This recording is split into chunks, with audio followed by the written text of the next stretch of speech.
Welcome back to the deep dive. Today we're getting into a legal cautionary tale that honestly anyone who has ever co-signed a loan really needs to hear. Hmm. Our mission today is to unpack a real-world Supreme Court judgment, a case all about debt, guarantees, and this really dangerous assumption that if a lawsuit against your co-signer vanishes, you're suddenly off the hook too. Yeah, this is all about the critical difference between a procedural move in court and, a real substantive legal declaration. We're looking at what happens when a creditor withdraws a lawsuit against one person, Right. and the other person, who's still on the hook, thinks that means the entire debt has been forgiven. And it turns out they were very, very wrong.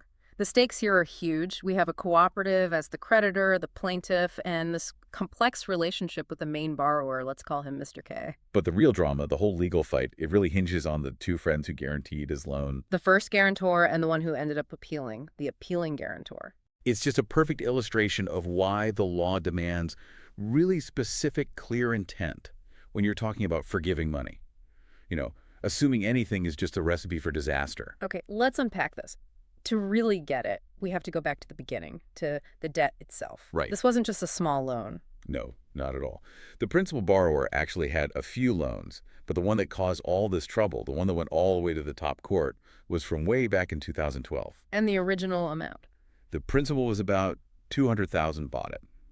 And the key thing here is that both guarantors, our first guarantor and the appealing guarantor, they both signed on to this one contract. They essentially agreed to share the risk. So when the main borrower inevitably defaulted, the cooperative didn't just go after him. No, they sued everyone, the borrower and both guarantors, all of them. For the remaining balance. Yeah, the initial claim was for just over $117,000 bought it. That was the remaining principal plus, the interest that had built up. Yeah. And at that moment, the liability becomes very real for everyone. So the guarantor's responsibility flows directly from the borrower's failure to pay. Exactly. And because they guaranteed the same debt under the same contract, the law basically sees them as co-debtors. They're jointly responsible for that full amount. They're tied together. They share that liability for the entire $117,000 but. Okay, so now here is where the whole story takes a very sharp turn. Mm-hmm. The lawsuit is moving along, and the cooperative decides to strike a deal with just one of them, just the first guarantor. What was that deal? Well, while the case was still active, the cooperative accepted a payment of $6,000 but from that first guarantor. Okay, a pretty small amount compared to the A total. very small amount. But right after they got that payment, the cooperative went straight to the court and filed a motion. And this motion is absolutely critical. It was a motion to withdraw the lawsuit.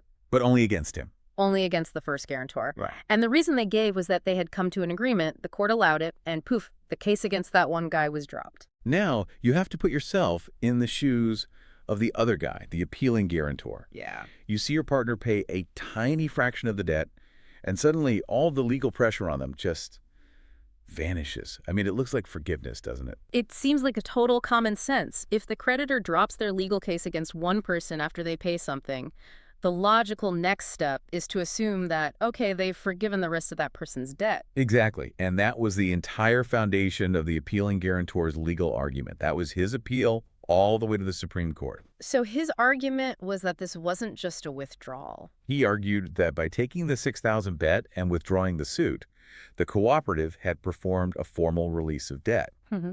And crucially, under the law, if you formally release the debt for one co-guarantor, that action can extinguish the entire guarantee for everyone else involved. It's an all or nothing kind of thing. In many cases, yes.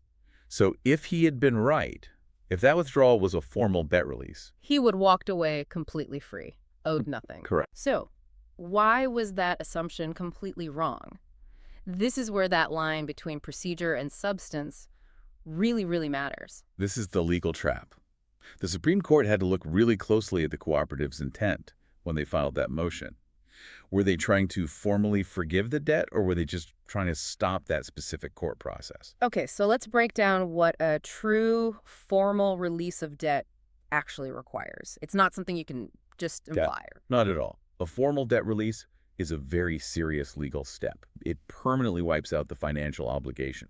So the law is very clear. A debt is only released if the creditor expressly tells the debtor they are forgiving the balance. It has to be explicit. It has to be explicit. And if the debt was in writing, the release usually has to be in writing too. Or the creditor has to like physically return or destroy the original loan documents. The intent has to be crystal clear and documented. So did the cooperative do any of that when they dealt with the first guarantor? Not a single thing. They just filed a withdrawal of suit. They never sent the letter saying, "We hereby forgive and release the remaining 111,000 BAPA." They didn't return the contract? Nope. They didn't show any of the express intent that the law demands for a real debt release. So if withdrawing a suit isn't a debt release, what is it? What does it actually do, legally speaking? It's purely procedural. I mean, think of it this way. The debt is a document on your computer.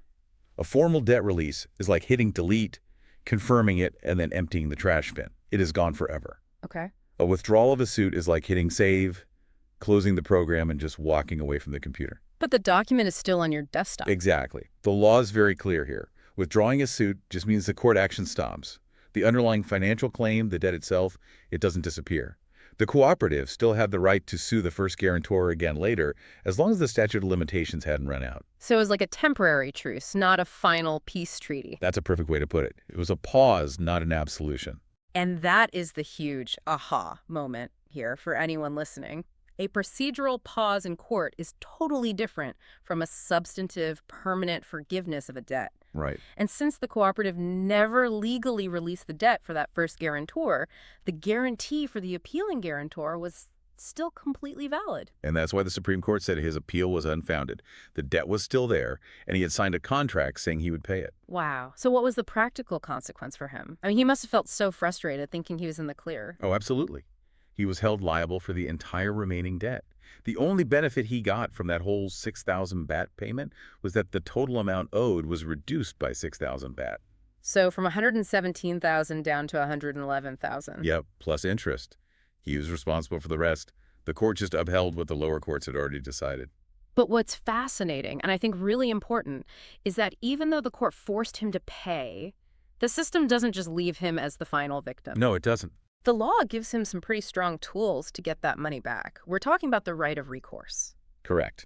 The system tries to be fair. It confirms his ability to go get full reimbursement from the people who should have paid in the first place. Once he pays the cooperatives that remaining balance, he legally gets to step into the shoes of the creditor. And he can go after two different parties, right? Two crucial paths, yeah.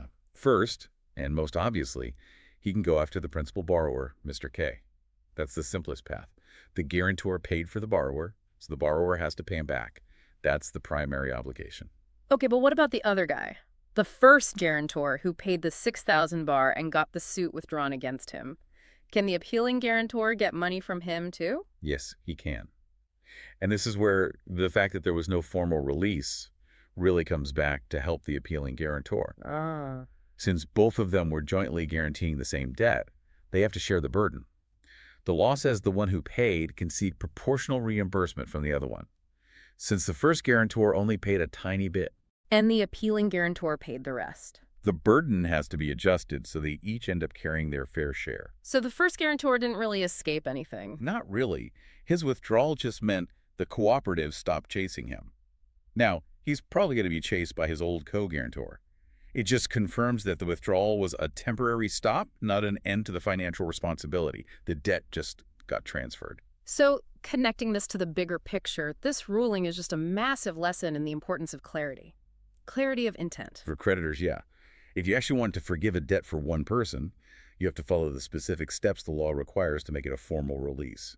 If you just withdraw the suit, you're just creating confusion. And for guarantors, the lesson is even bigger. Never, ever assume that just because your partner gets a procedural pass, you're free. Your liability only goes down by the exact amount that was actually paid.